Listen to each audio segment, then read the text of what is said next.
నమస్తే. నేను మీ అనుష కోమల్.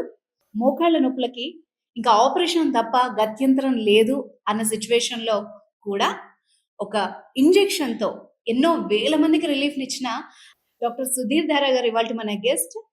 అండ్ ఆయన ఫౌండర్ ఆఫ్ ఎపి1 పెయిన్ మేనేజ్‌మెంట్. సో ఆయనతో మాట్లాడదాం. నమస్తే సార్. నమస్తే అమ్మా. ఇప్పుడు ఈ మధ్య కాలంలోనే ఎందుకు మనం చిన్న ఏజ్‌లో కూడా మోకాళ్ళ నొప్పులు చూస్తున్నాం? కీళ్ళ అరుగుదల గాని ఇవన్నీ ఎందువల్ల వస్తోంది? వర్క్ హ్మ్.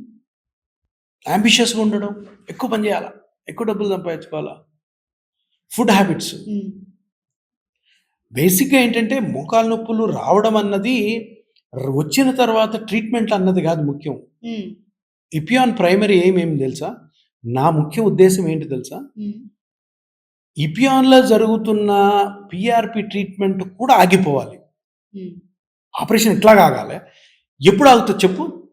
చిన్నప్పటి నుంచే మనకందరికీ తెలియాల్సిన విషయం ఏంటంటే, ఏది చేస్తే మోకాళ్ళు అరుగుతాయి, హ్మ్. ఏది చెయ్యకపోతే మోకాళ్ళు అరగవు. అది తెలుసుకుంటే పిఆర్‌పి వద్దు, జీఎఫ్‌సి వద్దు, రేడియో ఫ్రీక్వెన్సీ వద్దు, ఆపరేషన్ అసలే వద్దు. సూపర్. హ్మ్. ఇదే నేను చెప్పేది. నేను ఎప్పుడన్నా నా దగ్గరికి వస్తారు పేషెంట్, హ్మ్. ఆమెకు ఒక 65 ఏళ్ళు ఉంటాయి. కోడలు వస్తుంది, హ్మ్. ఒకసారి కూతురు వస్తుంది, పక్కింటోళ్ళు వస్తారు. నేను ఈమెకి ట్రీట్మెంట్ చెప్పి వాళ్ళకి ఏం చెప్తాను చూడమ్మా, నీకు మోకాలు నొప్పి లేవు కదా, నేను ఏదైతే మాట్లాడానో 45 నిమిషాలు మాట్లాడతాను ప్రతి పేషెంట్. హ్మ్. నేను ఏదైతే మాట్లాడానో ఈ మాటలు ఒక 10 మందికి మీరు చెప్పండి. ఇది చెప్తే ఏమవుద్దంటే ఇంకొక 5 సంవత్సరాలకి ఆపరేషన్లు ఎట్లా ఆగిపోతాయి, పిఆర్పి కూడా ఆగిపోతాయి. అవసరం లేదు. ఏ ఒక్కరు కూడా బాధపడాల్సి ఉంటుంది. ఎందుకంటే బీపీ రావడము, షుగర్ రావడం నీ చేతిలో ఉండదు. హ్మ్. నువ్వు ఏం చేసినా చేయకపోయినా కానీ బీపీ రావాల్సింది వస్తుంది, హ్మ్. షుగర్ రావాల్సి వస్తుంది, హార్ట్ అటాక్ రావాల్సి వస్తుంది, క్యాన్సర్ రావాల్సి వస్తుంది. ఇది నీ చేతిలో ఉంది. యెస్. 30 సంవత్సరాల నుంచే హ్మ్. మీరు ఏం చేయాలి? 30 ఇయర్స్ ఉన్నోళ్ళు ఎవరన్నా కానీ హ్మ్. ఇపియాన్‌కి రండి. నేను మీకు ఎలా ఉంటే హ్మ్. మీ మోకాలు ఫ్యూచర్‌లో అరగదు, మీ స్పైన్ ఫ్యూచర్‌లో దెబ్బతినదు, మీ షోల్డర్‌కి వేరే ప్రాబ్లం రాదు నేను చెప్తాను.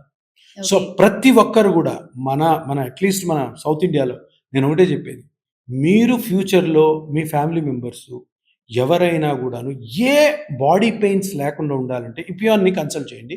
నా దగ్గరికి వచ్చి మాట్లాడండి. నేను ఒక హాఫ్ అన్ అవర్ మాట్లాడతాను. అదే మీరు పాటించారంటే మీ ఇంట్లో ఏ విధమైన జాయింట్ పెయిన్స్ రావు.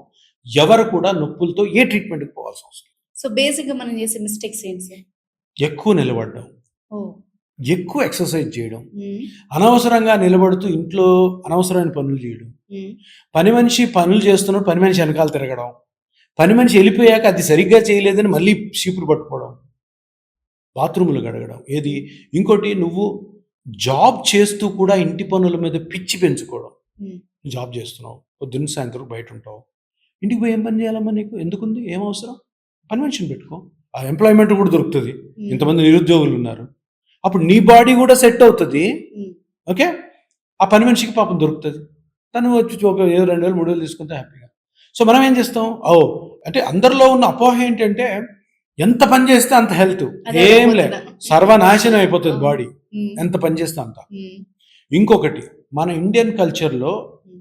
చాలా చెడ్డ ఇది ఉంది. ఏంటంటే అమ్మాయిల్ని, హ్మ్. అమ్మాయిలు పుట్టగానే అన్ని పనులు ఇంటి పనులు చెప్తారు. అరే బాగా చదివిపిద్దాం, హ్మ్. మంచిగా బయటికి పోయి జాబ్ చేయాలి, మగవాళ్ళకి ధీటుగా ఉండాలి, హ్మ్. ఓకే, హైయెస్ట్ లెవెల్కి వెళ్ళాలి, పిల్లలని పెంచం. హ్మ్. చూడు రేపొద్దు నీకు పెళ్ళి అవుద్ది, వంట సరిగ్గా నేర్చుకో, అంట్లు సరిగ్గా కడుక్కో, బట్టలు ఉతుక్కో, కసువు ఊడ్చుకో, బూజులు తుడుచుకో, మీ అత్తమామను బాగా చూసుకో, నీ మొగుడిని బాగా చూసుకో, ఇవి నేర్పిస్తుంటాం మనం. అదేనా అందరూ సార్ మొత్తం ఆడవాళ్ళు ఇండియా అంతా మోకాళ్ళ నొప్పులకు రీజన్? అంతే, సింపుల్. హ్మ్. అదే నేను చెప్తాను నీకు వచ్చిన ప్రతి ఒక్కరికి కూడా. చూడమ్మా, నేను ఒకటే చెప్తాను, నీ మనవరాలు ఉంది చూడు, ఇంటర్మీడియట్ చదువుతుంది, ఇప్పుడే చెప్పండి, బాగా చదువుకోమనండి, బయట జాబ్ చేయమనండి, ఇంటి పనిని పట్టించుకోవద్దు. ఇంటి పని చాలా డేంజర్, మీకు ఎనిమి ఇంటి పని. హ్మ్. నీకు 10 ఇయర్స్ ముందే నీ మోకాళ్ళు అరిగిపోతే నీ స్పైన్ ప్రాబ్లం రావచ్చు, హిప్ ప్రాబ్లం రావచ్చు. హ్మ్. రాకపోతే చాలా అదృష్టము. సరే సార్, మా మా అవ్వకి 70 ఏళ్ల వరకు ఏం నొప్పి రాలేదంటే, ఆమెకి రేపు నెక్స్ట్ ఇయర్ ఎప్పుడన్నా పెయిన్ వచ్చిందనుకో, యాక్చువల్లీ ఆమె చేయకుండా ఉంటే 85కి వచ్చిండే 72కి వస్తున్నాయి. ఓకే. సో బాడీని మీరు ఇప్పుడు చెప్పేది ఒక డబుల్ వర్క్. సైకిల్ ఉంది. హ్మ్. సైకిల్ హ్మ్. రోజు 100 కిలోమీటర్లు తొక్కితే ఈ సైకిల్ ఎన్ని రోజులు పనిచేస్తుంది? 2 అవును. సంవత్సరాల్లో పోతుంది. అవును. అదే ఒక 10 కిలోమీటర్స్ 1 కిలోమీటర్ తొక్కుతున్నాం అనుకో, హ్మ్. 10 సంవత్సరాలు వస్తుంది. సేమ్ బాడీ కూడా అంతే. ఇది హ్మ్. తెలియదు ఎవరికి.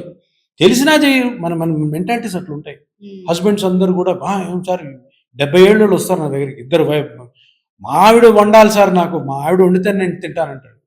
ఎంత ఫూలిష్నెస్. ఆమె ఏంది 70 ఏళ్ళకి వండేది?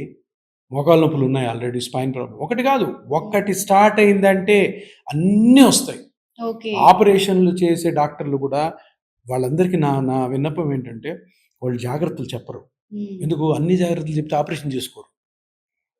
చెప్పాల్సింది ఏంటమ్మా, నీకు ఈరోజు ఆపరేషన్ చేస్తున్నాను, నిలబడి చేసే పనులు బాగా తగ్గించుకోవాలి, ఉమ్, అనవసరమైన ఎక్సర్సైజ్ చేయొద్దు, మేము చెప్పిన ఎక్సర్సైజ్లు చేయాలా. First of all as a house wife నువ్వు ఎక్కువ పనిని పని మనిషికి అప్పచెప్పుకొని, నీకు మోకాళ్ళ ఆపరేషన్ కూడా అయిపోయింది కాబట్టి తక్కువ పని చేసుకోవాలి. ఇది చెప్పరు. ఎందుకు? అది చెప్తే ఆపరేషన్ చేసుకోరు. ఉమ్, ఆపరేషన్ చేసిన తర్వాత ఈ పనులన్నీ చేస్తే అది కానీ ఫెయిల్ అయిందనుకో మళ్ళీ డేంజర్. సో ఇవన్నీ కూడాను తప్పులు జరుగుతున్నాయి. ఈ తప్పులన్నిటి కూడా జనాలు తెలుసుకోవాలి. ఉమ్, తప్పకుండా వీటిని ఖండించాలి. వెంటనే ఏ ఆప్షన్స్ ఉన్నాయో చూసుకొని, ఏ ఆప్షన్ మీకు నచ్చితే ఆ ఆప్షన్కి వెళ్ళండి. ఉమ్, పిఆర్పి అన్నది ఎక్సలెంట్ ఆల్టర్నేటివ్ టు సర్జరీ. ఉమ్, అది సర్జరీ చేయాలి. ఎప్పుడు చేయాలి?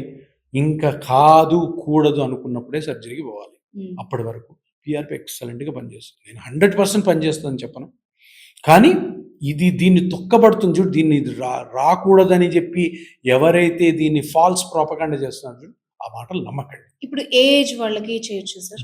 ఏ ఏజ్ కన్నా చేయొచ్చు. ఉమ్, నా క్లినిక్లో నేను నా చేతులతోటి 15 సంవత్సరాలు ఉమ్, బాయ్, వాడు షటిల్ ప్లేయర్, ఓకే. వాడి నుంచి 98 వరకు చేశాను. 98 ఏళ్ళు, ఉమ్, 100 ఇయర్స్కి చేయలే. 98 నాకు 90 ఏజ్ నుంచి 98 వరకు, 98 వరకు 500 మంది ఉన్నారు పేషెంట్లు. బాగున్నారు, అందరూ బాగున్నారు. కొంతమంది 100 క్రాస్ చేస్తారు కూడా ఇప్పుడు ట్రీట్మెంట్ తీసుకున్నాక. ఎన్నేళ్ళు మేనేజ్ చేయొచ్చు అలాగా వాటిని? మేనేజ్ చేసుకున్నంత వరకు మేనేజ్ అవుతుంది. ఓకే. మీరు మేనేజ్ ఇచ్చారు. మీకు ఒక మంచి పట్టు చీర ఇచ్చాను ఉమ్, 2 లక్షలు పెట్టి, దాన్ని నీట్గా అప్పుడప్పుడు కట్టుకుంటా ఉంటుంటే ఎన్ని సంవత్సరాలు ఉంటుంది?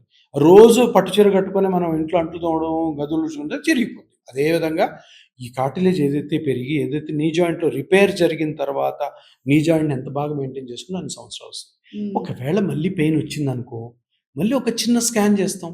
ఆ స్కాన్లో ఏదో ఒక చిన్న ప్రాబ్లం బయటపడుతుంది. ఆ చిన్న ప్రాబ్లం మళ్ళీ ట్రీట్మెంట్తో సెట్ అవుతుంది. ఉమ్, అది నువ్వు ఆపరేషన్ చేసుకో, ఆపరేషన్ తర్వాత నొప్పి వచ్చిందనుకో ఏం చేస్తారు? ఏమీ లేదు.